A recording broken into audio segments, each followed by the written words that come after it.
My turning point, I had several in my life. My major one, my last final one, when it became concrete in my mind, was when I ended up in jail. Okay. And I didn't look at the day I got arrested. I remember smiling in the back of the cop car, and the police officer actually commented, looking in the rearview mirror, that he looked pretty happy for someone that got arrested. And I said, I didn't get arrested. And he started going on about, yeah, I read your rights and this and that. Don't tell me you weren't arrested. I said, no, I wasn't arrested. I was rescued. That's how I felt. I've had some great support from different services here, and but it's been a struggle, and it hasn't. I've had to apply myself, and therefore the struggle didn't exist as it might exist. I do a lot of volunteer work, and that really helped me, I think, stay away from the feeling stigmatized or feeling like I'm being stereotyped, because the places where I do my volunteer work, and I still continue to do it, they've treated me nothing short of royally. It feels really refreshing, and the abstinence is not the state that I'm heading for. It's more sobriety. Sobriety has nothing to do with abstinence. It's a clearer mind, and I'm getting there slowly. It's been 16 and a half months, and I'm just getting into that realm now, and I feel much healthier. I feel way more balanced.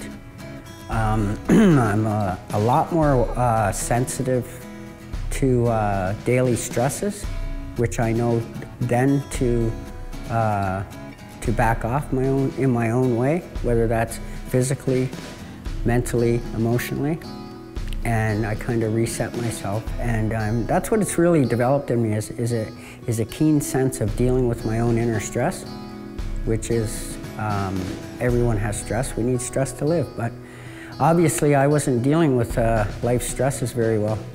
These challenges exist everywhere, and you know, if this helps one person through an addiction of any sort, it would be a good thing. How great it feels.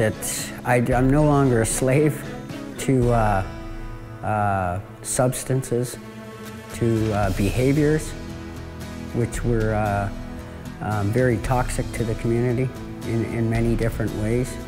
I had mine was a criminal addiction, so I did a lot of stuff. I never did hurt anybody directly or anything like that, but I was getting a bad conscience for a while, and before and right after too, about, you know, knowing that what I've not just taken from people and places, but you know, what kind of stresses have I caused them in their own lives due to my behavior in many different ways, and whether they were an employee somewhere, well, you know what, that affected them. Did they take that home? I started thinking about that, and by thinking about it and processing it properly, I think I managed to get rid of it, and now I don't have to live that way.